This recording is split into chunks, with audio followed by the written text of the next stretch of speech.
1 கொரிந்தியர் Vinod come forward. கொரிந்தியர் நல்ல ஒரு நிருபம். அது அவனுக்கு படிக்கிறதுக்கு ஒரு பாக்கியம் ஆண்டவர் கொடுத்துருக்கிறார். சொல்லு எவ்வளோ நிமிஷம் போட்டுருக்கு? 50 நிமிஷம், 15 minutes. என் பிரசங்கத்தை ஒரு 1/2 மணி நேரத்துக்கு முடிச்சிருக்கோம். தேவனுக்கு மகிமை உண்டாவதாக. அப்போஸ்தலனாகிய பவுல் கொரிந்தியருக்கு எழுதின 1ஆம் அதிகாரம் தேவனுடைய சித்தத்தினாலே இயேசு கிறிஸ்து அப்போஸ்தலனாகும்படி அழைக்கப்பட்டவனாகிய பவுலும் சகோதரனாகிய சொஸ்தெனேயும் கொரிந்தியிலே கிறிஸ்துவுக்குள் பரிசுத்தமாக்கப்பட்டவர்களாயும் பரிசுத்தவான்களாகும்படி அழைக்கப்பட்டிருக்கிற தேவனுடைய சபைக்கும் எங்களுக்கும் தங்களுக்கும் ஆண்டவராகிய நம்முடைய கர்த்தராகிய இயேசு கிறிஸ்து நாமத்தை எங்கும் தோழ்ந்து கொள்கிற அனைவருக்கும் எழுதுவதாவது, நம்முடைய பிதாவாகிய தேவன் கர்த்தராகிய இயேசு கிறிஸ்துவின் கிருபையும் சமாதானம் உண்டாவதாக. கிறிஸ்துவை பற்றிய சாட்சி சிறப்படுத்தபடியே நீங்கள் இயேசு கிறிஸ்துக்குள்ள எல்லா உபதேசத்திலும் எல்லா அறிவிலும் எல்லாவற்றிலும் சம்பூர்ணமாக்கப்பட்டிருக்கிறபடியால் அவர் மூலமாக உங்களுக்கு அளிக்கப்பட்ட தேவ கிருபைக்காக நான் உங்களை குறித்து எப்போதும் என் தேவனை சோதரிக்கிறேன். அப்படியே நீங்கள் யாதொரு வரத்தில் குறைவற்றல்ல நம்முடைய கர்த்தராகிய இயேசு கிறிஸ்து வெளிப்படுவது காத்திருக்கிறீர்கள். நம்முடைய கர்த்தராகிய இயேசு கிறிஸ்து நாளிலே நீங்கள் குற்றம் சாட்டப்படாதவர்களாக இருக்கும்படிக்கு முடிவு பெறும் அவர் உங்களை சிறப்படுத்துவார். தம்முடைய குமாரனும் நம்முடைய கர்த்தருமா இருக்கிற இயேசு கிறிஸ்து ஐக்கியமா இருப்பதற்கு உங்கள் அழைத்த தேவன் உண்மை உள்ளவர். சகோதரர், நீங்கள் எல்லாரும் ஒரே காரியத்தை பேசவும் பிரிவினை இல்லாமல் ஏக மனதை ஏக யோசனை உள்ளவர்களாய் சீர்பொருத்தி இருக்க வேண்டும் என்று நம்முடைய கர்த்தராகிய இயேசு கிறிஸ்து நாமத்தினாலே உங்களுக்கு புத்தி சொல்கிறேன். ஏனெனில் என் சகோதரர், உங்களுக்குள்ளே வாக்குவாதங்கள் உண்டு என்று குராவியார் வீட்டார் எனக்கு அறிவிக்கப்பட்டது. உங்களில் சிலர் நான் பவுலை சேர்ந்த வேண்டும், நான் அப்போலோவை சேர்ந்த வேண்டும், நான் கேபாவை சேர்ந்த வேண்டும், நான் கிறிஸ்துவை சேர்ந்த வேண்டும் இப்படி சொல்கிறேன். கிறிஸ்து பிரிந்திருக்கிறாரா? பவுலா உங்களுக்கு சிலுவையில் அறையப்பட்டான்,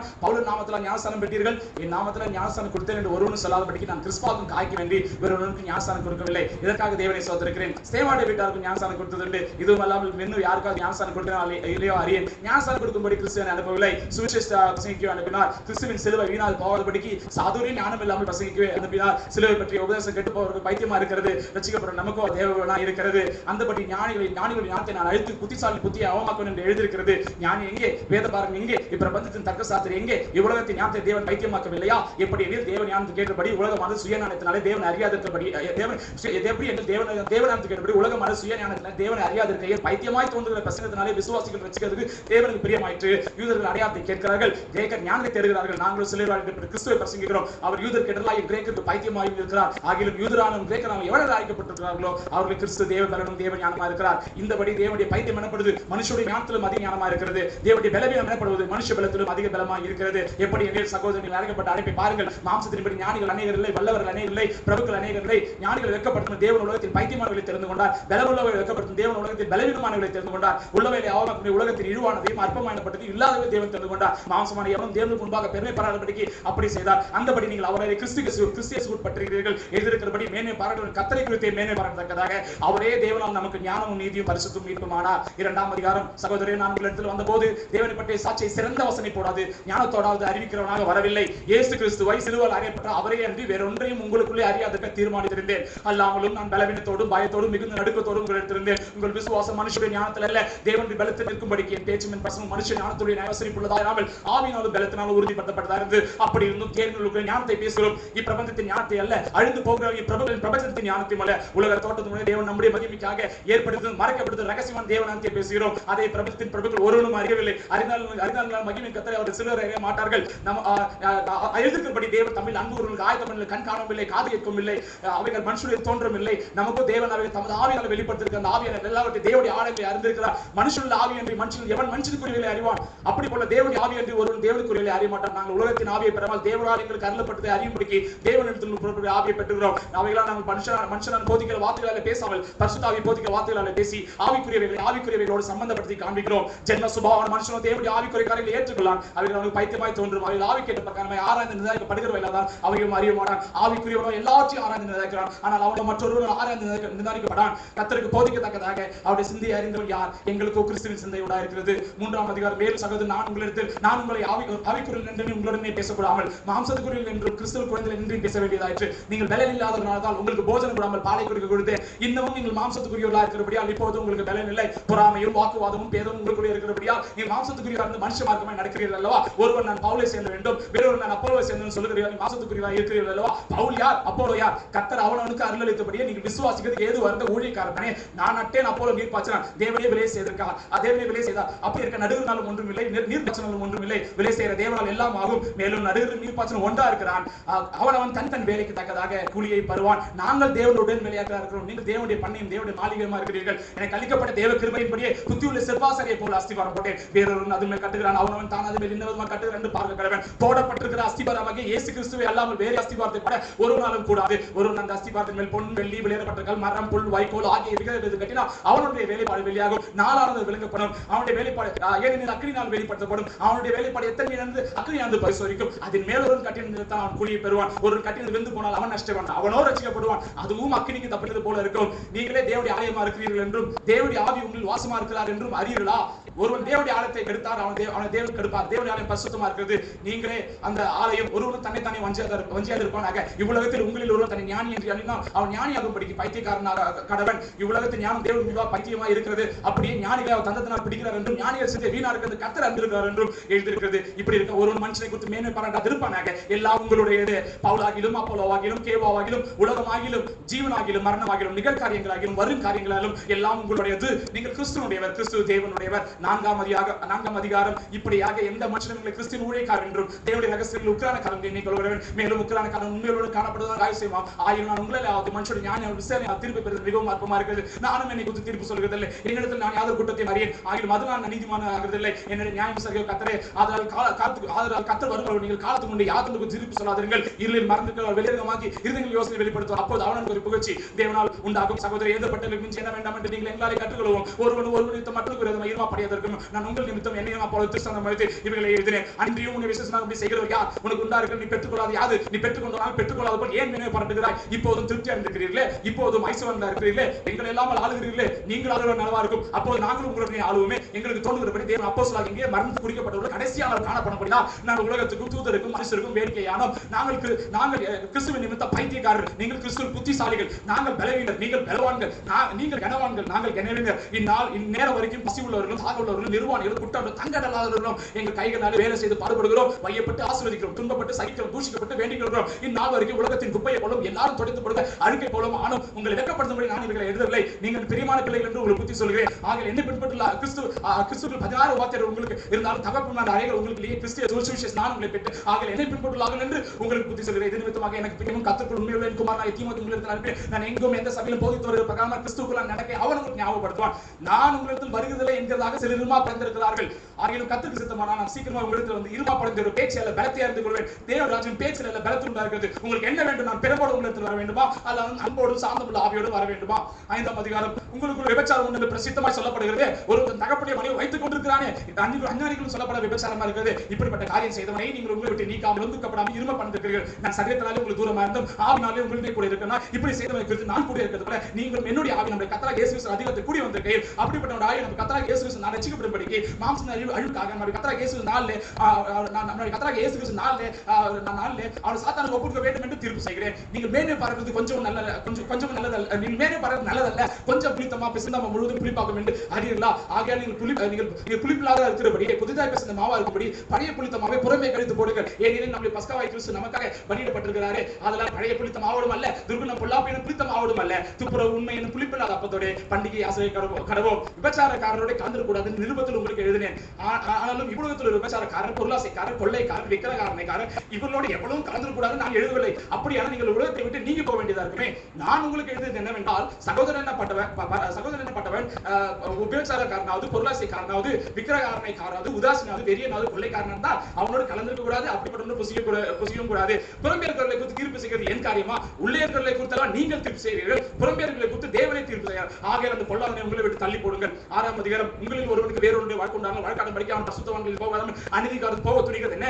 பரிசுத்தவான்கள் உலகத்தை நியாயந்திருப்பார்கள் என்று அறியீர்களா? உலகம் உங்களை நியாயந்திருக்கப்படுவதா இருக்க அற்ப வழக்குகளை தீர்க்கிறீர்கள். அப்பாத்தீர்களா? தேவதூதர்களையும் நியாயந்திருப்போம் என்று அறியீர்களா? அப்படி இருக்க இந்த ஜீவனுக்கு ஏற்ற வழக்குகளை நீங்கள் தீர்த்து கொள்ளக்கூடாது இருக்கிறது எப்படி? இந்த ஜீவனுக்கு ஏற்ற வழக்கு உங்களுக்கு இருந்தால் சபையை தீர்ப்பு செய்து அற்பமாயப்பட்ட நியமித்துக் கொள்ளுங்கள். உங்களுக்கு வெட்கம் உண்டாக சொல்லுகிறேன். சகோதரருக்கு உண்டான வழக்கை தீர்க்கத்தக்க விவேகி ஒரு நாளில் உங்களுக்கு இல்லையா? சகோதரனே சகோதரன் வழக்காடுகிறார், அவிசுவாசி முன்பாகவும் அப்படியே செய்கிறார். நீங்கள் ஒருவர் வழக்காடுவது எவ்வளவு குற்றமாக இருக்கிறது? அப்படி செய்கிறத விட நீங்கள் ஏன் அநியாயத்தை சகித்துக் கொள்வது? ஏன் நஷ்டத்தை பொறுத்துக் கொள்கிறது? நீங்களே அநியாயம் செய்கிறீர்கள், நஷ்டப்படுத்துகிறீர்கள். சகோதரருக்கு அப்படியே செய்கிறீர்கள். அநியாயக்கார தேவராஜ் சுதந்திரப்பதிலிருந்து அறியீர்களா? வஞ்சிக்கப்படாதீர்கள். வேசி மாட்டத்தாரும் விக்கிரகாரனைக்காரரும் விபச்சாரக்காரரும் சுயபுணர்ச்சிக்காரரும் ஆண்புணர்ச்சிக்காரரும் திருடரும் பொருளாசைக்காரரும் வெறியரும் உதாசீனரும் கொள்ளைக்காரரும் தேவராட்சி சுதந்திரப்பதில்லை. உங்களில் சிலர் இப்படிப்பட்டவர்களாக இருந்தீர்கள். ஆனால் கர்த்தராகிய இயேசுவின் நாமத்தினாலும் நமது தேவனுடைய ஆவியினாலும் கழுவப்பட்டீர்கள், பரிசுத்தமாக்கப்பட்டீர்கள், நீதிமானாக்கப்பட்டீர்கள். எல்லாவற்றையும் அனுபவிக்க எனக்கு அதிகாரம் உண்டு. ஆகிலும் எல்லாம் எனக்கு தகுதியாராது. எல்லாவற்றையும் அனுபவிக்க எனக்கு அதிகாரம் உண்டு. ஆகிலும் நான் ஒன்றுக்கும் அடிமைப்பட மாட்டேன். வயிற்றுக்கு போஜனம் வயிறு இருக்கும். ஆனால் தேவன் இதயம் அதையும் அழிய பண்ணுவார். சரீரம் வேஸ்ட் கல்ல கத்திரிக்கை கத்தரும் சரியத்துக்கு தேவன் கத்தரை எழுப்பினாரே நம்மையும் தமது வல்லமையினாலே எழுப்புவார். உங்கள் சரீரங்கள் கிறிஸ்துவின் அவயங்கள் என்று அறியீர்களா?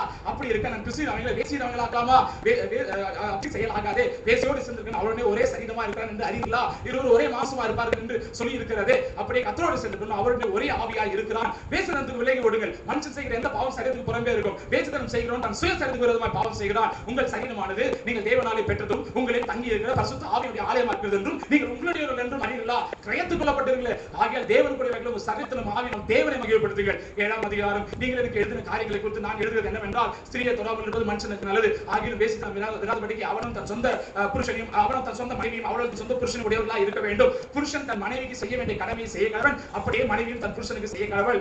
மனைவியானவன் தன் சுய சரீரத்துக்கு அதிகாரி அல்ல, புருஷனே அதுக்கு அதிகாரி. அப்படியே புருஷன் தன் சுய சரீரத்துக்கு அதிகாரி அல்ல, மனைவியே அதற்கு அதிகாரி. உபாசமும் ஜெபத்தும் தடையிடாதபடிக்கு இருவரும் சில காலம் பிரிந்திருக்க வேண்டும் என்று சம்மதித்தால் என்று ஒருவரை விட்டு ஒருவர் பிரியாதீர்கள். உங்கள் வருத்தம் இல்லாமல் சாத்தானை உங்களை தூண்டி விடாதபடிக்கு மறுபடியும் கூடி வாருங்கள். இதை நான் கட்டளையா சொல்லாமல் யோசனையாக சொல்கிறேன். எல்லா மனுஷனும் என்னை போலவே இருக்க விரும்புகிறேன். ஆகிலும் அவனுக்கு தேவனால் நல்லப்பட்ட அவனுக்கு போய் வரம் உண்டு. அது ஒருவருக்கு ஒரு விதமாயும் மற்றொன்றுக்கு வேறு விதமாயும் இருக்கிறது. விவாகம் இல்லாத கைப்பெண்கள் குறித்து நான் சொல்லுகிறது என்னவெனில், அவர்கள் என்னை போல இருந்து விட்டால் அவர்கள் நலமா இருக்கும். ஆகிலும் அவர்கள் பிரத்தரா இருக்கக்கூடாது என்றால் விவாகம் பண்ண கடவர்கள் வேகிறதை பார்த்து விவாகம் பண்ணுகிறதே எல்லாம். விவாகம் பண்ணி கொண்டவர்களை குறித்து நான் அல்ல கர்த்தரே கட்டளையிடுகிறது. மனைவி அவள் தன் புருஷனை விட்டு பிரிந்து போகக்கூடாது. பிரிந்து போனால் அவள் விவாகம் இல்லாத கடவுள் அல்லது தன் புருஷனோடு ஒப்புரவா கடவுள். புருஷனும் தன் மனைவியை தள்ளிவிடக் கூடாது. மற்றவர்களை குறித்து கர்த்தர் அல்ல நானே சொல்கிறதாவது சகோதரனுடைய மனைவி அவிசுவாசியா இருந்தும் அவருடைய வாசமா இருக்க அவளுக்கு சம்மதம் இருந்தால் அவன் அவளை தள்ளிவிடாத கடவன். ஒரு ஸ்திரீயுடைய புருஷன் அவிசுவாசியா இருந்தும் அவருடைய வாசமா இருக்க அவனுக்கு சம்மதம் இருந்தால் அவன் அவளை தள்ளிவிடாத கடவன். என்னத்தினால அவிசுவாச புருஷன் தன் மனைவியால் பரிசுத்தமாக்கப்படுகிறார், அவிசுவாச மனைவி தன் புருஷனால் பரிசுத்தமாக்கப்படுகிறார். இல்லாவிட்டால் உங்கள் பிள்ளைகள் அசுத்தமா இருக்குமே, இப்பொழுது அவைகள் பரிசுத்தமா இருக்கின்றன. ஆகிலும் அவிசுவாசி பிரிந்து போகட்டும். இப்படிப்பட்ட விஷயத்தில் சகோதரியால் அடிமைப்பட்டவர்கள் சமாதானம் தேவன் நம்மை அழைத்திருக்கிறார். மனைவியானவரே நீ உன் புருஷன் ரட்சிப்பாயாலோ உனக்கு எப்படி தெரியும்? புருஷனே நீ உன் மனைவி ரட்சிப்பாயாலோ உனக்கு எப்படி தெரியும்? தேவன் அவனுக்கு பகிர்ந்தது எப்படியோ, கர்த்தர் அவனவனை அழைத்தது எப்படியோ அப்படியே அவன் நடக்க கடவன். எல்லா சபைகளிலும் இப்படியே திட்டமிடுகிறது. ஒரு விருத்தசேனம் பெற்றவன் அழைக்கப்பட்டிருந்தால் விருத்தசேனம் இல்லாத வகைதனாக, ஒரு விருத்தசேனம் இல்லாதவன் அழைக்கப்பட்டிருந்தால் விருத்தசேனம் பெறாதவனாக. விருத்தசேனம் ஒன்றுமில்லை, விருத்தசேனம் இல்லாமையும் ஒன்றுமில்லை. தேவனுடைய கற்பனையை கைக்கொள்வதே காரியம். அவனவன் தான் அழைக்கப்பட்ட நிலைமையிலே நிலைத்திருக்க கடவன். அடிமையா அழைக்கப்பட்டிருந்தால் நீ கவலைப்படாதே. நீ சுவாதனா கூட நலமனை அனுசரித்துக்கொள். கர்த்தருக்குள் அழைக்கப்பட்ட அடிமையான கர்த்தருடைய சுவாதனா இருக்கிறார். அப்படியே அழைக்கப்பட்ட சுவாதினன் கிறிஸ்துவுடைய அடிமையா இருக்கிறார். நீங்கள் கிரயத்துக் கொள்ளப்படுகிறீர்களே, மனுஷருக்கு அடிமைகள் ஆகாதீர்கள். சகோதரரே, அவனவன் தான் அழைக்கப்பட்ட நிலைமையிலே தேவன் முன்பாக நிலைத்திருக்க கடவன். அன்றையின் கண்ணீரை குத்து கர்த்தருக்கு கட்டளையிலே ஆகிலும் உண்மையுடனாக இருக்கிறதுக்கு கர்த்தரால் இருக்கப்பட்ட அபிப்பிராயத்தை தெரியப்படுத்துகிறேன். அது என்னவெனில், இப்போது உண்டாயிருக்க துன்பத்தின் நிமித்தம் விவாகம் இல்லாமல் இருக்கிறது மனுஷனுக்கு நலமா இருக்கும் என்று எண்ணுகிறேன். மனுஷன் நலமா இருக்கும் என்று எண்ணுகிறேன். நீ மனைவியோடு கட்டப்பட்டிருந்தால் அவிழ்க்கப்பட வகை தேடாதே. நீ மனைவி இல்லாததால் மனைவியை தேடாதே. நீ விவாகம் பண்ணினாலும் பாவம் அல்ல, கன்னிகை விவாகம் பண்ணினாலும் பாவம் அல்ல. ஆகிலும் அப்படிப்பட்டவர் தன் சரீரத்தில் உபத்திரப்படுவார்கள். அதற்கு நீங்கள் தப்ப வேண்டும் என்று இருக்கிறேன். மேலும் சகோதரரே, நான் சொல்லுகிறது என்னவெனில், இதுவரை காலம் பிரியதானபடியால் மனைவி உள்ளவர்கள் மனைவி இல்லாதவர் போலவும், அழுகிறவர்கள் அழாதவர் போலவும், சந்தோஷப்படாதவர் போலவும், கொள்ளுவர்கள் கொள்ளாதவர் போலவும், இவ்வுலகத்தை அனுபவிக்கிற தகாத விதமாக அனுபவத்தால் இருக்க வேண்டும். இவ்வுலகத்தின் வேஷம் கடந்து போகிறது. நீங்கள் கவலையற்றவர்களாக இருக்க விரும்புகிறேன். விவாகம் இல்லாத கர்த்தருக்கு எப்படி பிரியமா இருக்கலாம் என்று கர்த்தருக்குரியவர்களுக்காக கவலைப்படுகிறார். விவாகம் பண்ணினவன் தன் மனைவிக்கு எப்படி பிரியமா இருக்கலாம் என்று உலகத்துக்குரியவர்களுக்காக கவலைப்படுகிறார். அதுபோல மனைவியாளுக்கும் கன்னிகைக்கும் வித்தியாசம் உண்டு. விவாகம் இல்லாதவள் சரீரத்தில் மாத்திரம் பரிசுத்தமா இருக்கும்படி கர்த்தருக்குரியவர்கள் கவலைப்படுகிறார். விவாகம் பண்ணினவன் தன் புருஷனுக்கு எப்படி பிரியமா இருக்கலாம் என்று உலகத்துக்குரியவர்களுக்காக கவலைப்படுகிறார். இதை நான் உங்களுக்கு கண்ணியில் அகப்படுத்த வேண்டும் என்று சொல்லாமல் உங்களுக்கு தகுதியா இருக்கும் என்றும் நீங்கள் கவலையில்லாமல் கர்த்தரை பற்றி கொண்டு வேண்டும் என்றும் உங்கள் சுயப்பிரபந்தத்துக்காகவே சொல்லுகிறேன். ஆகிலும் ஒருவர் தன் புத்திரின் கண்ணியை கடந்து போனதாலே அவள் விவாகம் பண்ணாமல் இருக்கிறது அவள் தகுதி அல்ல என்றும், அவள் விவாகம் பண்ணது அவளுக்கு அவசியம் என்றும் நினைத்தால் அவள் தன் மனதுபடியே செய்ய கடவன். அது பாவம் அல்ல, விவாகம் பண்ணட்டும். ஆயினும் அதற்கு அவசியத்தை காணாமல் தன் இதயத்தில் உறுதி உள்ளவனாயும் சுயசத்தத்தின்படி செய்ய அதிகாரம் உள்ளவனாய் இருந்து தன் புத்திரின் கண்ணியை பருவத்தை காக்க வேண்டும் என்று தன் இதயத்தில் தீர்மானிக்க நன்மை செய்கிறான். இப்படி இருக்க அவள் விவாகம் பண்ணி கொடுக்கிற நன்மை செய்கிறான், அதிக நன்மை செய்கிறான். மனைவியான தன் புருஷன் உயிரோடு காலமளவும் பிரமாணத்தினால் கட்டப்பட்டிருக்கிறார். தன் புருஷன் மரித்த பின்பு தனக்கு இஷ்டமானையும் கத்துக்குட்பட்ட எவராகிலும் விவாகம் பண்ணி கூட விடுதலையாக இருக்கிறாள். ஆகிலும் என்னுடைய அபிப்பிராயத்தின்படி அவள் அப்படியே இருந்து விட்டால் பாக்கியவதியா இருப்பாள். என்னிடத்தும் தேவனுடைய ஆவி உண்டு என்று எண்ணுகிறேன். 8ஆம் அதிகாரம். விக்கிரகங்கள் படைக்கப்பட்டவர்களை குறித்த விஷயத்தில் நம்ம எல்லாருக்கும் அறிவு உண்டு என்று நமக்கு தெரியுமே. அறிவு இருமாப்பை உண்டாக்கும், அன்போ பக்தி விருத்தி உண்டாக்கும். ஒருவன் தான் ஏதேனும் ஒன்று அறிந்தவன் என்று எண்ணிக்கொள்வான், ஆனால் ஒன்றையும் அறிய வேண்டிய பிரகாரமாக அவன் இன்னும் அறியவில்லை. தேவனில் அன்பு கூறுகிறவனோ அவன் தேவனால் அறியப்பட்டிருக்கிறான். விக்கிரகங்கள் படைக்கப்பட்டவர்களை புசிக்கிற விஷயத்தை பற்றி உலகத்திலே விக்கிரமானது ஒன்றும் இல்லை என்றும் ஒருவரே என்று வேறொரு தேவன் இல்லை என்றும் அறிந்திருக்கிறோம். வானத்திலேயும் பூமியிலும் தேவர்கள் எனப்படுவர் உண்டு. இப்படி அநேக தேவர்களும் அநேக கர்த்தாக்களும் உண்டாயிருந்தாலும் பிதாவாகிய ஒரே தேவன் நமக்கு உண்டு. அவராலே சகலம் உண்டாயிருக்கிறது, அவராலே நாமும் உண்டாயிருக்கிறோம். இயேசு கிறிஸ்து ஒரே கர்த்தர் நமக்கு உண்டு. அவர் மூலமாய் சகலம் உண்டாயிருக்கிறது, அவர் மூலமாய் நாமும் உண்டாயிருக்கிறோம். ஆகிலும் இந்த அறிவு எல்லாரிடத்திலும் இல்லை. சிலர் எந்த வரைக்கும் விக்கிரகத்தை ஒரு பொருள் என்று எண்ணி விக்கிரகத்துக்கு படைக்கப்பட்டவர்களை புசிக்கிறார்கள். அவருடைய மனசாட்சி பலவனா இருப்பதால் அசுசிப்படுகிறது. போஜனம் அது நம்ம தேவனுக்கு உகந்தது ஆக்க மாட்டாது. என்னத்தினால புசிப்பதால் நமக்கு ஒரு மேன்மையும் இல்லை, புசியாது இருப்பதால் நமக்கு ஒரு குறைவும் இல்லை. ஆகிலும் இதை பற்றி உங்களுக்கு உண்டாகிற அதிகாரம் எவ்விதத்திலும் பலவனுக்கு தடுக்கலாகாதபடிக்கு பாருங்கள். எப்படி எனில் அறிவுள்ளனாகி உன்னை விக்கிரக கோயிலை பந்தி இருக்க ஒருவன் கண்டால் பலவீனா இருக்கிற அவன் மனசாட்சி விக்கிரகங்கள் படைக்கப்பட்டவர்களை புசிக்கிறது துணி கொள்ளும் அல்லவா?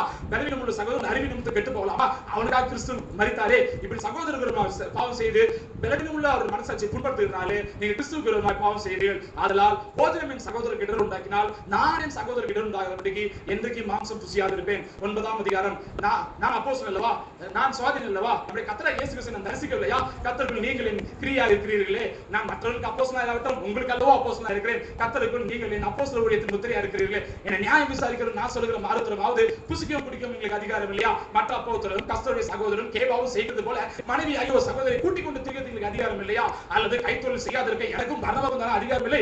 எவன் தன் சொந்த பணத்தை செலவழித்து தண்ணிலே சேவகம் பண்ணுவான்? எவன் திராட்சை உண்டாக்கி அது கண்ணில் புசியாது இருப்பான்? எவன் மந்தையை மேய்த்து அதன் பாலை சாப்பிடாது இருப்பான்? இவன் மனுஷன் வழக்கத்தை சொல்லுகிறேனோ நியாயப்பிரமாணம் சொல்லுகிறது இல்லையா? போடுகிற மாட்டை வாய்க்கட்டை என்று மோசையின் பிரமாணத்தை எதிர்க்கிறதே. தேவன் நாடுகளுக்காக கவலையா இருக்கிறாரோ? நமக்காக தான் இதை சொல்லியிருக்கிறாரோ? உழுகிறவன் நம்பிக்கையோடு உழவன் போராடுகிறவன் தான் நம்பிக்கையில் பங்கடைவன் நம்பிக்கையோடு போராடிக்க வேண்டியதே. ஆகையால் அது நமக்காகவே எழுதியிருக்கிறது. நாங்கள் உங்கள் நாள நன்மை விதத்திற்கு உங்கள் சரி நன்மையால் பெரிய காரியமா? மற்றவர்கள் உங்களுக்கு இந்த அதிகாரத்தை செலுத்துகையில் அவர்களும் நாங்கள் அதிகமாக செலுத்தலாம் அல்லவா? அப்படி இருந்தும் கிறிஸ்துவ சுவிசேஷத்துக்கு யாதோ தடை உண்டாகாதபடிக்கு நாங்கள் இந்த அதிகாரத்தை செலுத்தாமல் எல்லா பாடும் பாடுகிறோம். ஆசாரிய ஊழியர் செய்கிற தேவாலயத்தில் புசிக்கிறார்கள் என்றும் பலிபீடத்தை அடுத்து பலிபீடம் செய்கிறோம், பலிபீடத்தில் புசிக்கிறார்கள் என்று அறியலாம். அந்தபடியே சுவிசேஷ அறிவிகள் சுவிசேஷத்தால் பெற்றுண்டாக வேண்டும் கர்த்தர் கட்டளையிட்டிருக்கிறார். அப்படி இருந்தும் நான் இவைகளை ஒன்று அனுபவிக்கவில்லை. இப்படி எனக்கு நடக்க வேண்டும் இவைகளை நான் எழுதுவதும் இல்லை. என் மேனை பார்க்கல ஒரு நவத்தமாக்கதை பார்க்கிறோம் சாங்கிறது எனக்கு நலமா இருக்கும். சுவிசேஷத்தை நான் பிரசங்கித்து வந்தும் மேனை பாராட்ட எனக்கு இடமில்லை. அது என் மேல் விழுந்த கடமையா இருக்கிறது. சுவிசேஷத்தை நான் பிரசங்காமல் இருந்தால் எனக்கு ஐயோ, நான் உற்சாகமா அப்படி செய்தால் எனக்கு பலன் உண்டு.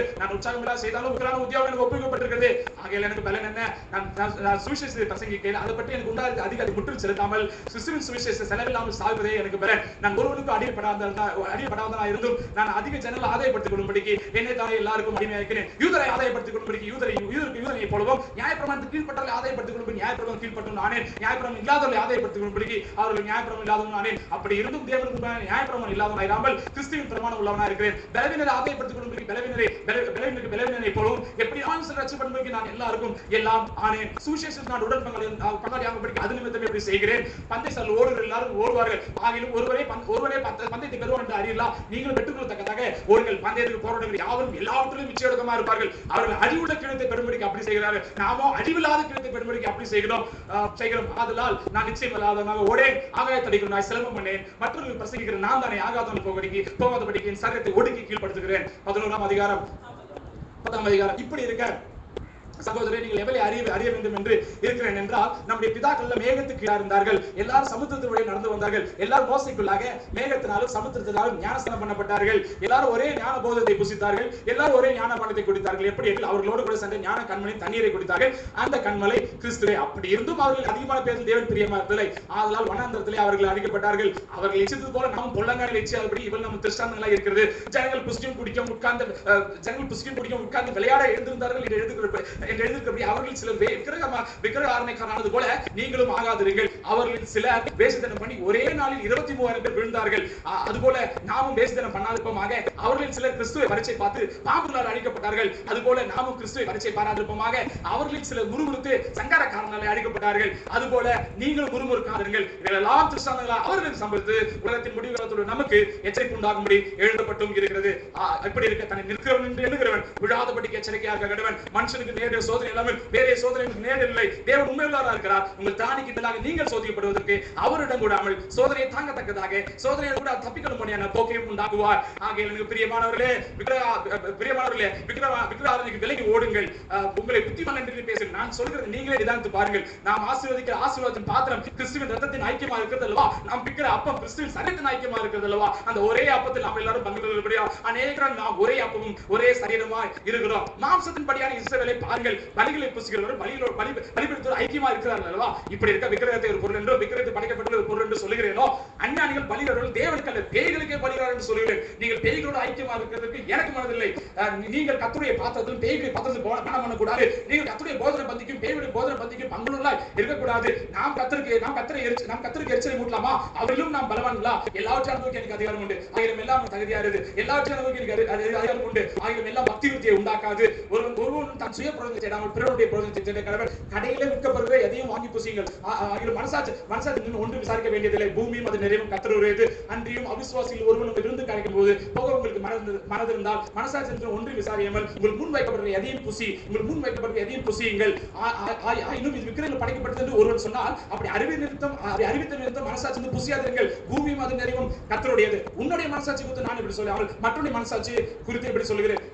என் சோதனை மற்றொரு மனசாட்சி குற்றமா எனப்படுவது என்ன? மேலும் நான் சோதனை அனுபவித்த சோதனை அனுபவிக்கிற பொருளை கொடுத்து தூஷிக்கப்படுவானேன். ஆகிய நீங்கள் புசித்தாலும் குடித்தாலும் எதை செய்தாலும் எல்லாவற்றையும் தேவனுடைய மகிமைக்கென்று செய்யுங்கள். நான் என் சுய பிரயோஜனத்தை தேடாமல் அநேகருடைய பிரயோஜனத்தை தேடி அவர்கள் ரட்சிக்கப்படும்படி எவ்விடத்திலும் எல்லாருக்கும் பிரியமாய் நடக்கிறது போல நீங்களும் யூதருக்கும் கிரேக்கும் தேவ சபைக்கும் இடரலாக இருங்கள். 11ஆம் அதிகாரம். நான் கிறிஸ்துவை பின்பற்றுவது போல நீங்கள் என்ன பின்பற்றலாக இருங்கள். சகோதரரே, நான் உங்களுக்கு ஒப்புவித்தபடி நீங்கள் கட்டளைகளை கைக்கொண்டு வருகிற நிமித்தம் உங்களை நான் உங்களுக்கு ஒப்புவித்தபடி நீங்கள் கட்டளைகளை நான் உங்களுக்கு ஒப்புவித்தபடி நீங்கள் கட்டளை சகோதரரே, நான் உங்களுக்கு ஒப்புவித்தபடி நீங்கள் கட்டளைகளை நீங்கள் எல்லாவற்றிலும் என்ன நினைத்துக் கொண்டு நான் உங்களை ஒப்புவித்தபடி கட்டளை கைக்கொண்டு உங்களை புகழ்கிறேன்.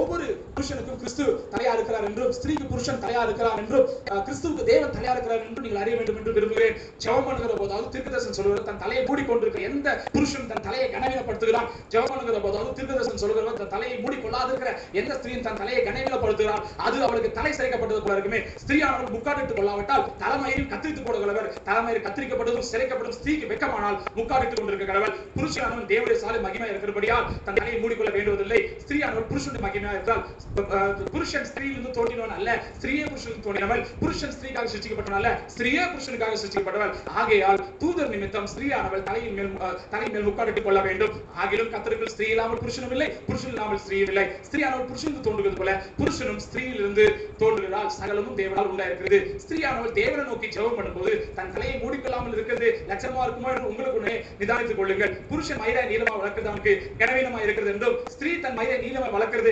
அவளுக்கு மகிமையா இருக்கிறது சுபாவமே உங்களுக்கு போதிக்கிறது இல்லையா? தலைமையில அவளுக்கு முக்காடா கொடுக்கப்பட்டிருக்கிறது.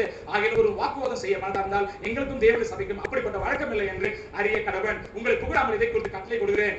நீங்கள் கூடி வருகிற நன்மைக்கு எதுவாக தீமைக்கு எதுவாய் இருக்கிறது.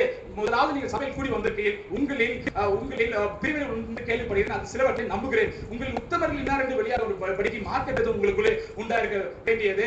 நீங்கள் ஓரிடத்தில் கூடி வரும்போது அவன் தன் சொந்த போதத்தை முந்தி சாப்பிடுகிறான். ஒருவன் பசியா இருக்கான், ஒருவன் பெரியா இருக்கான். இப்படி செய்யறது கர்த்தருடைய ஆபோஜனம் பண்ணுதல் அல்லவே. புசிக்கிறதும் குடிக்கிறதும் வீடுகள் இல்லையா? தேவனுடைய சபை அசட்டை பண்ணி இல்லாதவர்களை வெட்கப்படுத்தீர்களா? நான் உங்களுக்கு என்ன சொல்வேன்? இதை குறித்து உங்களுக்கு புகழேன். நான் உங்களுக்கு ஒப்புவித்ததை கர்த்தரிடத்தில் பெற்றுக்கொண்டேன். என்னவெனில் கர்த்தராகிய இயேசு தாம் காட்டி கொடுக்கப்பட்ட அந்த நாட்களிலே அப்பத்தை எடுத்து அதை பெற்று நீங்கள் ஸ்தோத்திரம் பண்ணி இதை நீங்கள் புசியுங்கள். இது உங்களுக்காக பிற்கப்படுகிற சரீரமா இருக்கிறது. நினைவு கூறும்படி செய்யுங்கள் என்றார். போஜனம் பண்ணின பின்பு அவர் அந்தபடியே பாத்திரத்தையும் எடுத்து இந்த பாத்திரம் என் ரத்தத்தினாலாகிய புதிய உடன்படிக்கையா இருக்கிறது. நீங்கள் இதை பானம் பண்ணும் போதெல்லாம் என்னை நினைவு கூறும்படி இதை செய்யுங்கள் என்றார். ஆகையால் நீங்கள் இந்த அப்பத்தில் புசித்து இந்த பாத்திரத்தில் பானம் பண்ணும் போதெல்லாம் கர்த்தர் வரும் அவர்கள் மனத்தை தெரிவிக்கிறீர்கள். இப்படி இருக்க எவன் அபாத்தமா கர்த்தருடைய அப்பத்தில் புசித்து அவள் பாத்திரத்தில் பானம் பண்ணுகிறானோ கர்த்தருடைய சரீரத்தின் ரத்தத்தின் குறித்து குற்றமில்லா இருப்பான். எந்த மனுஷன் தன்னைத்தானே சோதித்திருந்து இந்த அப்பத்தில் புசித்து இந்த பாத்திரத்தில் பானம் பண்ண கடவன். என்னத்தினாலும் அபாத்தமாய் போதனம் பண்ணுகிறவன் கர்த்தருடைய சரீரம் இன்னத்தை நிதான் தருகிறான். தனக்கு ஆக்கிரமித்துக்கு ஒருபடி போதனம் பண்ணப்படுகிறான். இது நிமித்தம் அநேகர் பலவீனரும் வியாதியுள்ளவருமாய் இருக்கிறார்கள். அநேகர் நித்திரையும் அடைந்திருக்கிறார்கள். நம்மை நிதானித்திருந்தால் நாம் ஞானத்திற்கப்படுவது உலகத்துடைய ஆக்கினைக்குள்ளாக தீர்க்கப்படாதபடிக்கு கர்த்தராலே சிருஷ்டிக்கப்படுகிறோம். ஆகையால் ஆகையால் என் சகோதரரே, நீங்கள் போஜனம் பண்ண கூடி வரும்போது ஒருவருக்காக ஒருவர் காத்திருங்கள். நீங்கள் ஆக்கினிக்கு ஏதோ கூடி வராதபடிக்கு ஒருவனுக்கு பசியா இருந்தால் வீட்டிலே சாப்பிட கடவன். மற்ற காரியங்களை நான் வரும்போது திட்டம் பண்ணுவேன். 12ஆம் அதிகாரம். அன்றியும் ஆவிக்குரிய வரங்களை குறித்து நீங்கள் அறியாததற்கு எனக்கு மனதில்லை. நீங்கள் அஞ்ஞானிகளா இருந்த போது ஏவப்பட்டபடியே ஊமையா இருக்கிற இடத்துல உங்கள் மனதை செலுத்துகிறேன் என்று உங்களுக்கு தெரியுமே. ஆதலால் தேவனுடைய ஆவியினாலே பேசுகிற எவனும் இயேசுவை சபிக்கப்பட்டவன் என்று சொல்ல மாட்டான் என்றும், பரிசுத்த ஆவியினாலே என்று இயேசுவை கர்த்தர் என்று சொல்லக்கூடாது என்று உங்களுக்கு தெரிவிக்கிறேன். வரங்களில் வித்தியாசம் உண்டு, ஆவியானவர் ஒருவரே, ஊழியங்களிலேயும் வித்தியாசம் உண்டு, கர்த்தர் ஒருவரே, கிரியைகளிலேயும் வித்தியாசம் உண்டு. எல்லாருக்கும் எல்லாவற்றையும் நடப்பிக்கிற தேவன் ஒருவரே. ஆவியினுடைய அனுகிரகம் பொது பிரயோஜனத்துக்கு என்று அளிக்கப்பட்டிருக்கிறது. எப்படி எனில், ஒருவனுக்கு ஆவியினாலே ஞானத்தை போதிக்கும் வசனமும், வேறொருவனுக்கு ஆவியினாலே அறிவு கொடுக்கும் வசனமும், வேறொருவனுக்கு அந்த ஆவியினாலே விசுவாசம், வேறொருவனுக்கு அந்த ஆவியினாலே குணமாக்கும் வரங்களும், வேறொருவனுக்கு அற்புதம் சத்தியம், வேறொருவனுக்கு தீர்க்கதரிசனமும், வேறொருவனுக்கு ஆவியை பகுத்தறிதலும், வேறொருவனுக்கு பற்பல பாஷைகளை பேசுதலும், வேறொருவனுக்கு பாஷையை வியாக்கியானம் பண்ணுதலும் அளிக்கப்பட்டிருக்கிறது. இவையெல்லாம் அந்த ஒரே ஆவியானவர் நடப்பித்து தமது சித்தத்தின்படியே அவனுக்கு பகிர்ந்து கொடுக்கிறார். எப்படி எனில், சரீரம் ஒன்று, அதற்கு அவயவங்கள் அநேகம், ஒரே சரீரத்தின் அவயவங்கள் அநேகமாக இருக்கும், சரீரம் ஒன்றாகவே இருக்கிறது. அந்த பிரகாரமாக கிறிஸ்துவும் இருக்கிறார். நாம் யூதராயினும் கிரேக்கராயினும் அடிமைகளாயினும் சோதரரும் எல்லாரும் ஒரே ஆவியினாலே ஒரே சரீரத்துக்குள்ளாக ஞானஸ்நானம் பண்ணப்பட்டு எல்லாரும் ஒரே ஆவிக்குள்ளாக தாகம் தீர்க்கப்பட்டோம். எல்லாரும் ஒரே ஆவிக்குள்ளாக தாகம் தீர்க்கப்பட்டோம். சரீரமும் ஒரே அவயவமல்ல, அநேக அவயவங்களா இருக்கிறது. காலானது நான் கையாயிராதபடி நான் சரீரத்தின் அவயவம் இல்லைன்னா அதனால சரீரத்தின் அவயமாயிராதோ, காதானது நான் கண்ணாயிராதபடினாலே நான் சரீரத்தின் அவயவம் இல்லைன்னா அதனால சரீரத்தின் அவயமாயிராதோ. சரீரம் முழுவதும் கண்ணானால் செவி எங்கே, அது முழுவதும் செவி ஆனால் மோப்பம் எங்கே? தேவன் தமது சித்தத்தின்படி அவைகள் ஒவ்வொரு சரீரத்தில் வைத்தார். அவையெல்லாம் ஒரே அவயவம் வந்தால் சரீரம் எங்கே? அவைகள் அநேகமா இருந்தும் சரீரம் ஒன்றே. கண்ணானது கையை பார்த்து நீ எனக்கு வேண்டுவதில்லை என்றும், தலையானது கால்களை நோக்கி நீங்கள் எனக்கு வேண்டுவதில்லை என்று சொல்லக்கூடாது. சரீர அவயங்களில் பலவீனமாய் காணப்படுவது மிகவும் வேண்டியவளாக இருக்கிறது. மேலும் சரீர அவயங்களில் கனவீனமாய் காணப்படுவதற்கு அதிக கனத்தை கொடுக்கிறோம். நம்ம லட்சணம் இல்லாதவர்களே அதிக அலங்கரிக்கப்படும். நம்ம லட்சணம் உள்ளவர்களுக்கு அலங்கரிப்பு வேண்டியதில்லை. சரீரத்தில் பிரிவினை உண்டாகாமல் அவயங்கள் ஒன்றை குறித்து ஒன்று கவலையா இருக்கும்படிக்கு தேவன் கனத்தில் குறைவதற்கு அதிக கனத்தை கொடுத்து இப்படி சரீரத்தை அமைத்திருக்கிறார். ஆதலால் ஒரு அவயம் பாடுபட்டால் எல்லாவையும் கூட பாடுபடும், ஒரு அவயம் மகிழப்பட்டால் எல்லாவையும் கூட சந்தோஷப்படும். நீங்களே கிறிஸ்துவின் சரீரமாயும் தனித்தனி அவயங்களுமாய் இருக்கிறீர்கள். தேவனான சபையிலே முதலாவது அப்போஸ்தலரையும், இரண்டாவது தீர்க்கதரிசியும், மூன்றாவது போதகர்களையும், பின்பு அற்புதங்களையும், பின்பு குணமாக்கும் வரங்களையும், ஊழியங்களையும், ஆளுகளையும், பலவித பாஷைகளையும் ஏற்படுத்தினார். எல்லாரும் அப்போஸ்தலர்களா? எல்லாரும் தீர்க்கதரிசிகளா? எல்லாரும் போதகர்களா? எல்லாரும் அற்புதம் செய்கிறவர்களா? எல்லாரும் குணமாக்கும் வரங்களை உடையவர்களா? எல்லாரும் அந்நிய பாஷை பேசுகிறார்களா? எல்லாரும் வியாக்கியானம் பண்ணுகிறார்களா? இப்படி இருக்க முக்கியமான வரங்களை நாடுங்கள். இன்னும் அதிக மகிமையான வழியை உங்களுக்கு காண்பிக்கிறேன். 13ஆம் அதிகாரம். நான் மனுஷர் பாஷையிலே பேசினாலும் தூதர் பாஷையிலே பேசினாலும் அன்பென கேட்டால் சத்தமிடுற வெண்கலம் போல ஓசரை கைத்தாலும் போல இருப்பேன். நான் தீர்க்கதரிசன வார்த்தையோடு வந்து சகல ரகசியங்கள் சகல அறிவே இருந்தாலும், மலைகளை பேர்க்கத்தக்கதாக சகல விசுவாசம் உள்ளவனா இருந்தாலும் அன்பென கேட்டால் நான் ஒன்றுமில்லை, எனக்கு உண்டா யாவற்றையும் நான் அன்னதானம் பண்ணினாலும் சரீரத்தை சுட்டரிக்கப்பட்டு கொடுத்தாலும் அன்பென கிராவிட்டால் எனக்கு பிரயோஜனம் ஒன்றும் இல்லை. எனக்கு பிரயோஜனம் அன்பு நீடிய சாந்தம் தயவும் பொறுமை உள்ளது. அன்புக்கு பொறாமை இல்லை. அன்பு தன்னை புகழாது இருமாவாயிராது, அயோக்கியமாக செய்யாது, தற்பொழுது நாடு சினமடையாது, தீங்கு நினையாது, அநியாயத்தில் சந்தோஷப்படாமல் சத்தியத்தில் சந்தோஷப்படும், சகலத்தின் தாங்கும், சகலத்தின் விசுவாசிக்கும், சகலத்தின் நம்பும், சகலத்தின் சகிக்கும். அன்பு ஒரு காலம் ஒழியாது. தீர்க்கதரிசனால் ஒழிந்து போகும், அந்நிய பாஷையானால் ஒழிந்து போகும், அறிவானால் ஒழிந்து போகும். நம்முடைய அறிவு குறைவுள்ளது, நாம் தீர்க்கதரிசனம் சொல்வதும் குறைவுள்ளது. நிறைவானது வரும்போது குறைவானது ஒழிந்து போகும். நான் குழந்தையாக போதோ குழந்தையை போல பேசினேன், குழந்தையை போல சிந்தித்தேன், குழந்தையை போல யோசித்தேன். நான் புருஷனாக போதோ குழந்தை கேட்டவர்களை ஒழித்து விட்டேன். இப்பொழுது கண்ணாடியிலே நிழலாட்டமாய் பார்க்கிறோம், அப்பொழுது முகமுகமாய் பார்ப்போம். இப்பொழுது நான் குறைந்த அறிவுள்ளவன், அப்பொழுது நான் அறியப்பட்டபடியே அறிந்து கொள்வேன். இப்போது விசுவாசம், நம்பிக்கை, அன்பு இம்மூன்று நிலைத்திருக்கிறது. இவைகள் அன்பே பெரியது. 14ஆம் அதிகாரம். அன்பை நாடுங்கள், ஞானவரங்களை விரும்புங்கள், விசேஷமாக தீர்க்கதரிசன வார்த்தை விரும்புங்கள். ஏனெனில் அந்நிய பாஷையில் பேசுகிறவன் ஆவியினாலே ரகசியங்களை பேசினாலும் அவன் பேசுகிறது ஒருவனும் அறியாதிருக்கிறபடியினாலே அவன் மனுஷனிடத்தில் பேசாமல் தேவனிடத்தில் பேசுகிறான். தீர்க்கதரிசனம் சொல்லுகிறனோ மனுஷனுக்கு பக்தி விருத்தி புத்தியும் ஆதலும் உண்டாகத்தக்கதாக பேசுகிறான். அந்நிய பாஷையில் பேசுகிறவன் தனக்கே பக்தி விருத்தி உண்டாக பேசுகிறான். தீர்க்கதரிசனம் சொல்லுகிறவன் சபைக்கு பக்தி விருத்தி உண்டாக பேசுகிறான். நீங்கள் எல்லாரும் அந்நிய பாஷையில் பேசும்படி விரும்புகிறேன். ஆகிலும் அந்நிய பாஷையில் பேசுகிறவன் சபைக்கு பக்தி விருத்தி உண்டாகும்படி அந்த அர்த்தத்தில் சொல்லாததால் தீர்க்கதரிசனம் சொல்லுகிறவன் அவனிலும் மேன்மையுள்ளவன். ஆதலால் நீங்கள் தீர்க்கதரிசனம் சொல்லலாக வேண்டும் என்று அதிகமாக விரும்புகிறேன். மேலும் சகோதரன், நான் உங்களிடத்தில் வந்து உங்களுக்கு ரகசியத்தை வெளிப்படுத்துவதற்காவது, அறிவுண்டாவதற்காக, தீர்க்கதரிசனம் அறிவிக்கிறதுக்காவது, போதகத்தை போதுகிறதுக்கு ஏதுவானதை சொல்லாமல் அந்நிய பாஷையிலே பேசினால் என்னாலே உங்களுக்கு பிரயோஜனம் என்ன? அப்படியே புல்லாங்குழல், சுரமண்டலம் முதலாகிய சத்தமிடுகிற உயிரில்லாத வாத்தியங்களில் தொனிகளில் வித்தியாசம் காட்டாவிட்டால் புல்லாலே ஊதப்படுகிறதும் சுரமண்டலத்தில் வாசிக்கப்படுவதும் இன்னதற்கு எப்படி தெரியும்? அந்தபடி எக்காலம் உடனே சத்தமிட்டால் எவன் யுத்தத்துக்கு ஆயத்தம் பண்ணுவான்? அதுபோல நீங்களும் தெளிவான பேச்சை நாவினால் பேசினால் வசனியாவிட்டால் பேசப்பட்டது இன்னதென்று எப்படி தெரியும்? ஆகாயத்தில் பேசுகிறார் இருப்பீர்களே. உலகத்திலே எத்தனையோ விதமான பாஷைகள் உண்டாயிருக்கிறது, அது ஒன்றும் அர்த்தம் இல்லாததில்லை. 1000 பாஷையின் கருத்தை நான் அறியாமல் இருந்தால் பேசுறதுக்கு அந்நியனா இருப்பேன், பேசுறவனும் எனக்கு அந்நியனா இருப்பேன். நீங்களும் ஆவிக்குரிய வரங்களை நாடுகளானபடியால் சபைக்கு பக்தி ஊற்றி உண்டாகத்தக்கதாக அவைகள் தேர்படி நாடுகள் அந்தபடி அந்நிய பாஷையில் பேசுகிறவன் அதன் அர்த்தத்தை சொல்லத்தக்கதாக விண்ணப்பம் பண்ண கடவன். எப்படி எனில் நான் அந்நிய பாஷையில் விண்ணப்பம் பண்ணால் என் ஆவி விண்ணப்பம் பண்ணுவேன் என்று என் கருத்து பயனற்றதா இருக்கும். இப்படி இருக்க செய்ய வேண்டியது என்ன? நான் ஆவியோடு விண்ணப்பம் பண்ணுவேன், கருத்தோடு விண்ணப்பம் பண்ணுவேன். நான் ஆவியோடு பாடுவேன், கருத்தோடு பாடுவேன். இல்லாவிட்டால் நீ ஆவியோடு ஸ்தோத்திரம் பண்ணும்போது கல்லாதவன் ஸ்தோத்திரத்துக்கு ஆமென் என்று எப்படி சொல்லுவான்? நீ பேசுறது என்னதென்று அவன் அறியானே. நீ நன்றாய் சோதனம் பண்ணுகிறாய், ஆகிலும் மற்றவன் பக்தி விருத்தியை அடைய மாட்டானே. உங்கள் எல்லாரும் நான் அதிகமாக பாஷைகளை பேசுகிறேன். இதற்காக என் தேவனை ஸ்தோத்திரிக்கிறேன். அப்படி இருந்து நான் சபையிலே அந்நிய பாஷையிலே 10,000 வார்த்தைகளை பேசுகிறதிலும் மற்றவர்களை உணர்த்தும்படி என் கருத்தோடு 5 வார்த்தைகளை பேசுகிறதே எனக்கு அதிக விருப்பமா இருக்கும். சகோதரரே, நீ புத்தியிலே குழந்தைகளாயிராதீர்கள், துர்குணத்திலே குழந்தைகளாயும் புத்தியிலே ஏறிரமாயிருங்கள். மறு பாஷைக்காரராலும் மறு உதவி இந்த ஜனத்தில் பேசுவேன், ஆகிலும் எனக்கு செவி கொள்வதில்லை கத்த சொல்லுறார் என்று வேதத்தில் எழுதியிருக்கு. அப்படி இருக்க அந்நிய பாஷைகள் விசுவாசிகளுக்கு அடையாளம் மாறாமல் அவிசுவாசிகளுக்கு அடையாளமா இருக்கிறது. தீர்க்கதரிசனமோ அவிசுவாசிகளுக்கு அடையாளம் மாறாமல் விசுவாசிகளுக்கு அடையாளமா இருக்கிறது. நீங்கள் ஆகையால் சபையார் எல்லாரும் ஏகமாய் கூடி வந்து எல்லாரும் அந்நிய பாஷையில் பேசிக் கொள்ளும் போது கல்லாதவர்களாவது அவிசுவாசிகளாவது உள்ளே பிரவேசித்தால் அவர்கள் உங்களை பைத்தியம் பிடித்தவர்கள் என்பார்கள் அல்லவா? எல்லாரும் தீர்க்கதரிசனம் சொல்லுகையில் அவிசுவாசி ஒருவன் அல்லது கல்லாத ஒருவன் உள்ளே பிரவேசித்தால் அவன் எல்லாரும் உணர்த்தப்பட்டும் எல்லாரும் நிதானிக்கப்பட்டும் இருப்பான். அவன் இதயத்தின் அந்தரங்களும் வெளியரங்கமாகவும் அவன் முகங்குப்புற விழுந்து தேவனுக்கு முன்பாக பணிந்து கொண்டு தேவன் ஐயா உங்களுக்குள்ளே இருக்கிறார் என்று அறிக்கை இடுவான். நீங்கள் கூடி வந்திருக்கும் பொழுது உங்களில் ஒருவன் சங்கீதம் பாடுகிறான், ஒருவன் போதகத்தை போதிக்கிறான், ஒரு அந்நிய பாஷையை பேசுகிறான், ஒரு ரகசியத்தை வெளிப்படுத்துகிறான், ஒரு வியாக்கியானம் பண்ணுகிறான். சகோதரரே, இது என்ன? சகலமும் பக்தி விருத்திக்கு ஏதுவாக செய்யப்பட கடவுது. யாராவது அந்நிய பாஷையிலே பேசுவது இருந்தால் அது 2 பேர் மட்டில் அல்லது மிஞ்சினால் 3 பேர் மட்டில் அடங்கவும் அவர் ஒவ்வொருவராய் பேசவும் ஒருவன் அர்த்தத்தை சொல்லவும் வேண்டும். அர்த்தம் சொல்லுவன் இல்லாவிட்டால் சபையில் பேசாமல் தனக்கும் தேவனுக்கும் தெரிய பேச கடவன். தீர்க்கதரிசிகள் 2 பேராவது 3 பேராவது பேசலாம், மற்றவர்கள் நிதானிக்க கடவர்கள். அங்கே உட்கார்ந்து யாருக்காவது எதையாலும் வெளிப்படுத்தப்பட்டால் முந்தி பேசினவன் பேசாமல் இருக்க கடவன். எல்லாரும் கற்கதற்கும் எல்லாரும் தேறுகிறதற்கும் நீங்கள் அனைவரும் ஒவ்வொருவராய் தீர்க்கதரிசனம் சொல்லலாம். தீர்க்கதரிசியினுடைய ஆவி தீர்க்கதரிசிகளுக்கு அடங்கி இருக்கிறது. தேவன் கலகத்துக்கு தேவனாய் சமாதானத்துக்கு தேவனாய் இருக்கிறார். பசுத்தவான் சபை எல்லாவற்றிலும் அப்படியே இருக்கிறது. சபைகளில் உங்கள் ஸ்திரீகள் பேசாமல் இருக்க கடவர்கள். பேசுவதற்கு அவர்களுக்கு உத்தரவில்லை, அவர்கள் அமர்ந்திருக்க வேண்டும். வேதமும் அப்படியே சொல்லுகிறது. அவர்கள் ஒரு காரியத்தை கற்றுக்கொள்ள விரும்பினால் வீட்டிலே தங்கள் புருஷர்கள் விசாரிக்க கடவர்கள். ஸ்திரீகள் சபையில் பேசுகிறது அயோக்கியமா இருக்குமே. தேவ வசனம் உங்களுக்கு இருந்தால் புறப்பட்டு அது உங்களுக்கு மாத்திரமா வந்து ஒரு தனி தீர்க்கதரிசி என்றாவது ஆவி பெற்ற என்றாவது எண்ணினால் நான் எழுதினவரே கர்த்தருடைய கற்பனைகள் என்று ஒத்துக்கொள்ள கடவன். ஒரு அறியாதவன் இருந்தால் அவன் அறியாதவனாய் இருக்கட்டும். இப்படி இருக்க சகோதரரை தீர்க்கதரிசனம் சொல்ல நாடுகள் அந்நிய பாஷை பேசும் தடை பண்ணாதீர்கள். சகலமும் நல்லொழுக்கமாயும் கிரமமாயும் செய்யப்பட கடவுது. 15ஆம் அதிகாரம். அன்றியும் சகோதரே, நான் பிரசங்கித்த சுவிசேஷத்தை மறுபடியும் உங்களுக்கு தெரிவிக்கிறேன். நீங்களும் அதை ஏற்றுக்கொண்டு அதில் நினைத்திருக்கிறீர்கள். நான் உங்களுக்கு பிரசங்கித்த பிரகாரமா நீங்கள் அதை கைக்கொண்டிருந்தால் அதனாலே நீங்கள் ரட்சிக்கப்படுவீர்கள். மற்றபடி உங்கள் விசுவாசம் விருதாவாய் இருக்குமே.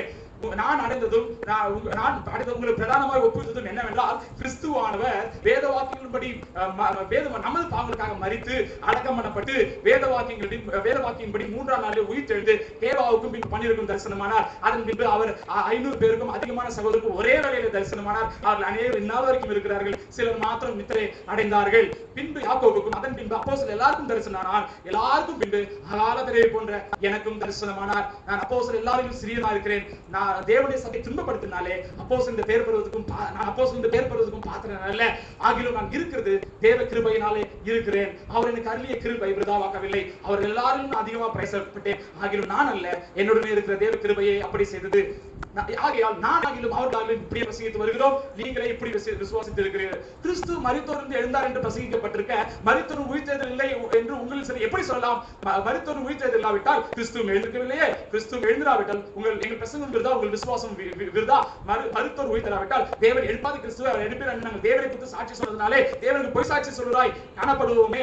மரித்தோர் உயிர்த்தெழாவிட்டால் கிறிஸ்துவும் எழுந்திருக்கவில்லை. கிறிஸ்து எழுந்திராவிட்டால் உங்கள் விசுவாசம் வீணா இருக்கும். நீங்கள் இன்னும் உங்கள் பாவங்கள் இருப்பீர்கள். கிறிஸ்துவுக்கு நித்திரை என்று கெட்டிருப்பார்களே. எம்மைக்காக மாத்திரம் நாம் கிறிஸ்துவில் நம்பிக்கை உள்ளவர்களால் எல்லா மனுஷரை பார்த்து பரிதவிக்கப்பட்டவர்களாய் இருப்போம். கிறிஸ்துவோ மரித்தோர் நித்திரை அடைந்தவர்கள் முதற் பலன். ஆனால் மனுஷனால் மரணம் உண்டானது போல மனுஷனால் மரித்தோர் உயிர்த்தெழுதலும் உண்டாயிற்று. ஆதாமுக்குள் எல்லாரும் லாசர் மரிக்கிறது போல கிறிஸ்துக்குள் எல்லாரும் உயிர்ப்பிக்கப்படுவார்கள். அவன் தன் வரிசையிலே உயிர்ப்பிக்கப்படுவான். முதல் பலனானவர் கிறிஸ்து, பின்பு அவர் வருகையிலே அவருடையவர்கள் உயிர்ப்பிக்கப்படுவார்கள். அதன் பின்பு முடிவு உண்டாகும்.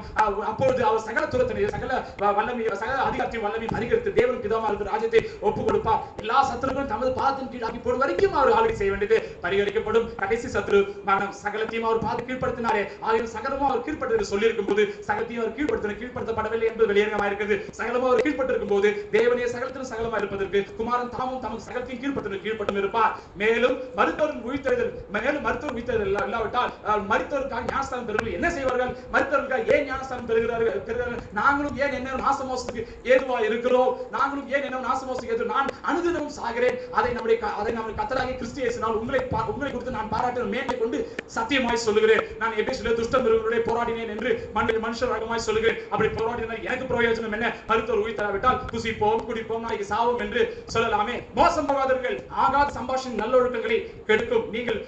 நீங்கள் பாவம் செய்யாமல் நீதி கேட்க விழித்துக் கொண்டு தெளிந்தவர்களாய் இருங்கள். சிலர் தேவனை பற்றி அறிவில்லாதவர்களாய் இருக்கிறார்களே, உங்களுக்கு வெட்கம் உண்டாக இதை சொல்லுகிறேன். ஆகிலும் மரித்தவர்கள் எப்படி எழுந்திருப்பார்கள், எப்படிப்பட்ட சரீரத்தில் வருவார்கள் என்று ஒருவன் சொல்லுவான். ஆகில் புத்தி என்னனே, நீ விதைக்கிற விதை நேரத்தில் இருந்து செத்தால் ஒழிய உயிர்க்க மாட்டாதே. நீ விதைக்கிற போது இனி உண்டாகும் மேனியை விதையாமல் கோதுமை அல்லது மற்றொரு தானியத்தின் பெரும் விதையை விதைக்கிறார். அதற்கு தேவன் தம் சித்தத்தின்படியே மேனியை கொடுக்கிறார்.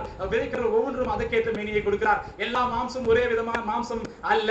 மனுஷனுடைய மாம்சம் வேறே, மிருகங்களுடைய மாம்சம் வேறே, மச்சங்களுடைய மாம்சம் வேறே, பறவைகளுடைய மாம்சம் வேறே. வானத்துக்குரிய மேனிகள் உண்டு, பூமிக்குரிய மேனிகள் உண்டு. வானத்துக்குரிய மேனிகளின் மகிமையும் வேறே, பூமிக்குரிய மேனிகளின் மகிமையும் வேறே. சூரியனுடைய மகிமை வேறே, சந்திரனுடைய மகிமை வேறே, நட்சத்திரங்களுடைய மகிமை வேறே. மகிமையிலே நட்சத்திரத்தின் நட்சத்திரம் விசேஷத்தவைகளாக இருக்கிறது. மரித்தோரும் உயிர்த்தெழுதலும் அப்படியே இருக்கும். அழிவுள்ளதாய் விதைக்கப்படும், அழிவுள்ளதாய் எழுந்திருக்கும். கனவீனம் உள்ளதாய் விதைக்கப்படும், மகிமை உள்ளதாய் எழுந்திருக்கும். பலவீனம் உள்ளதாய் விதைக்கப்படும், பலம் உள்ளதாய் எழுந்திருக்கும். ஜென்ம சரீரம் விதைக்கப்படும், ஆவிக்குரிய சரீரம் எழுந்திருக்கும். ஜென்ம சரீரமும் உண்டு, ஆவிக்குரிய சரீரமும் உண்டு. அந்தபடியே முந்தின மனுஷனாகிய ஆதாம் ஜீவாத்மாவானான் என்று எழுதியிருக்கிறது. பிந்தின ஆதாம் உயிர்ப்பிக்கிற கர்த்தர். ஆயிலும் ஆவிக்குரிய சரீரம் முந்தினது அல்ல, ஜென்ம சரீரமே முந்தினது, ஆவிக்குரிய சரீரம் பிந்தினது.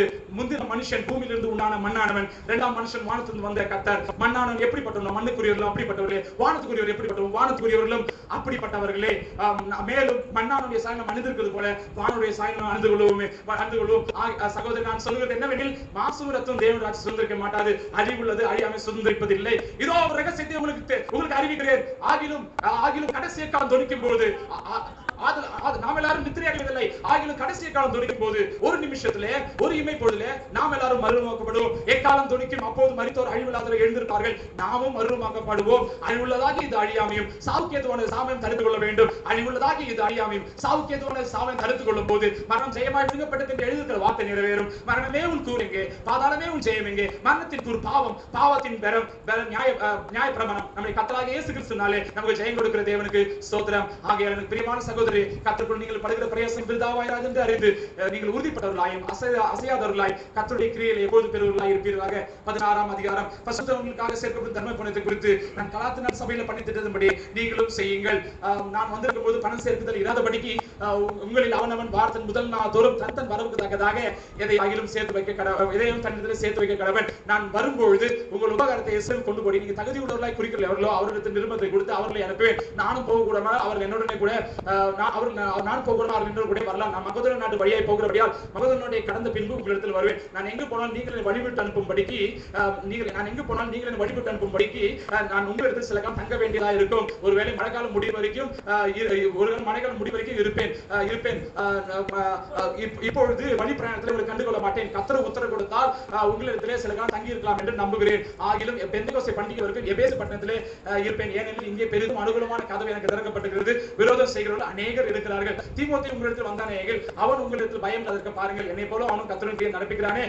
ஆனபடியால் ஒருவனும் அவனை அற்பமா என்ன இருப்பானாக.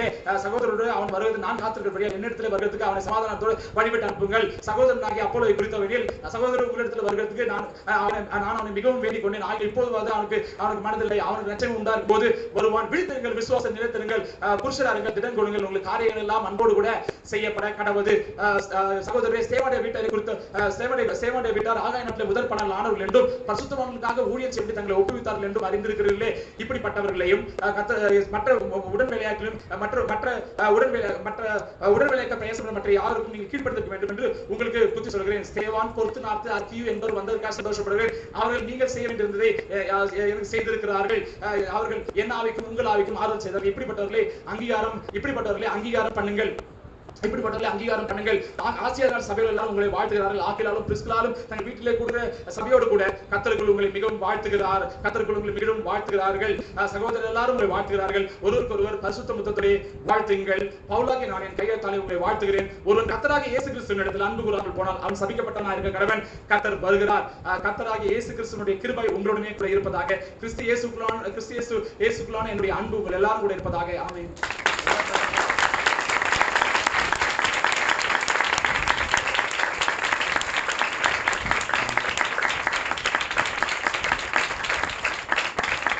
பவுலு இந்த பையன் கிடைச்சிருந்தா அவர் எழுதின நிறுவத்தை விட இவன் சொன்னதுதான் எஃபெக்ட். பொருந்து சபையில ஒரு ஆள் கூட கர்த்தருடைய கைவிடப்பட்டு இருக்க மாட்டாங்க. அவர் எழுதின நிறுவத்தை வாசிப்பாங்க. இந்த வினோத் இன்னைக்கு சொன்னது வசனம் இல்லை, ஒப்பிப்பு இல்லை. இப்போ பொருந்து உள்ள விசுவாசிகள் பரதேசில இருக்கிறவங்க இதை கண்டு பரவசம் அடைஞ்சிருப்பாங்க. பவுலுடைய அந்த நிருபத்தை கேட்டு பரதேசிக்கு போறவங்க இந்த சத்தத்தை அவங்க கேட்டுக்கொண்டு இருக்கும் போது பொருந்து விசுவாசிகளுக்குள்ளே பெரிய பரவசம் உண்டாயிருக்கு. அதனால கொஞ்ச நேரம் நம்ம பரவசமாக கரங்களை தட்டுவோம்.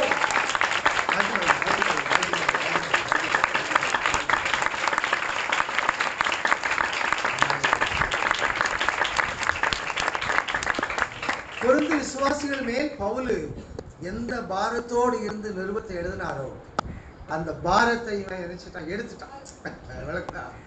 அவ்வளவு பாரத்தோடு அவர் எழுதியிருக்கிறார். அந்த எஃபெக்ட் இன்னைக்கு பவுலுடைய ஸ்தானத்தில் இருந்து பொருந்துக்கு அவன் பிரசங்கம் பண்ணிட்டான். அதுக்காக கர்த்தரை கொஞ்ச நேரம் நன்றோடு நாம் ஸ்தோத்திரிப்போம். அதாவது பெர்லின் வந்து 14 நிமிஷம் 16 செகண்ட் சொல்லியிருக்கிறான். மொத்தம் 15 நிமிஷம் சொல்லியிருக்கிறோம்.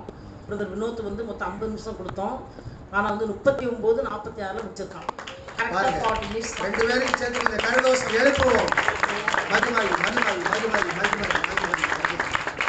நான் இந்த வினோத்தை பற்றி ஒரு விஷயம் சொல்ல விரும்புகிறேன். ஏன்னா நானும் ரொம்ப மகிழ்ச்சியாகி என் பலவீனமே என்னை விட்டு போயிடுச்சு அந்த வசனத்தில் கேட்கும்போது. ஏன்னா அவங்க அப்பா வந்து ஒரு நாள் சொன்னார், 500 ரூபா தரேன்டா, நீங்கள் இந்த பைபிளில் ஒரு வசனம் கொஞ்சம் படிங்கடான்னாரு. அப்போ இந்த பசங்க அவன் கிரிக்கெட் விளையாடிட்டு இருப்பான். அந்த 2 பசங்களும் அங்கே போய் அப்போ அந்த அம்மா நான் ஒரு நாள் விசிட்டிங் போகும்போது என்கிட்ட சொன்னார், பசங்களுக்கு 500 ரூபா தரேன்னு சொல்லிருக்கேன் பைபிள் வாசிக்கிறதுக்கு. ரொம்ப சந்தோஷமாக இருந்துச்சு. அது ஒரு விஷயம். அப்போது இன்றைக்கி இந்த நாளில் இப்படி நல்ல ஆக்ரோஷமாக மகிழ்ச்சியாக உற்சாகமாக சொல்கிறேன்னா அதோட பெரிய கிருபை. இன்னொரு விஷயம் நான் சொல்கிறதுக்கு விரும்புகிறேன்னா, ஒரு நாள் என்னோடய கேசட் இங்கே உள்ள சிடி கேசட் வந்து நான் ஒரு சிபிஎம் சபைக்கு நான் அனுப்பியிருந்தேன். முதல்ல நிறையா பாசிட்டிவ் சிடி எல்லாமே போயிட்டுருக்கோம். அப்போ ஒரு பாஸ் என்னத்தை கேட்டார், முன்னாடி இந்த சிடியில் பேசியிருந்த பிரதர் வந்து நல்ல லாங்குவேஜில் நல்லா பயங்கரமாக வித்தியாசமாக நல்ல ஒரு இதில் மெசேஜ் கொடுத்துருந்துருக்காரு, டிரான்ஸ்லேஷன் இருக்குது. ஆனால் இப்போ வந்து ஒரு பையன் வந்து பண்ணுற மாதிரி தெரியுது, சில மிஸ்டேக்ஸ்லாம் இருக்குது, அது என்னாச்சுன்னு கேட்டார். அப்போ நான் அவருக்கு பதில் கொடுத்தேன், அவன் வயதில் சிறியவன், மொழி அறியாதவன், தொழில் தெரியாதவன் சொன்னேன். அப்போ ஒன்றுமே சொல்லலை. அவருக்கு சிடி கேட்டுட்டு சொன்னார், என்னாச்சு இப்படி அந்த தம்பி சில மிஸ்டேக்ஸ்லாம் போட்டிருக்கானே, முன்னாடி சிடியில் வந்து பயங்கரமாக இருக்குது, இது ஏன் இப்படி இருக்குது, அண்ணன் ஒன்றும் சொல்லலையா அப்படின்னு கேட்டார். அப்போ அவனை ஆரம்பத்தில் எழுப்பி விட்ட டைமில் உள்ள அந்த சிடி. அப்போது உடனே அவருக்கு பதில் சொன்னேன், நீங்கள் புரிஞ்சுக்கோங்க ஃபஸ்ட்டை, அவன் வந்து என்னென்னா வயதில் சிறியவன், மொழி வந்து அவனுக்கு மலையாளி அவன், ஆனால் தொழில் வந்து இந்த ஊழியத்தில் டிரான்ஸ்லேஷன் பண்ணக்கூடிய அவனுக்கு தொழில் கிடையாது. இது மூணுமே கிடையாது. ஆனால் பவுல் சொல்கிறாரு, எனக்கு அளிக்கப்பட்ட கிருபையை கொண்டு நான் பிரயாசப்படுகிறேன்னு சொல்கிறாரு. அவன் பிரயாசப்பட்டு அந்த கிருபைக்காக காத்திருக்கான். இன்னும் ஒரு கேசட் கேட்கும்போது நீங்கள் அந்த பரிபூரணத்தை எதிர்பார்ப்பீங்கன்னு சொன்னேன்.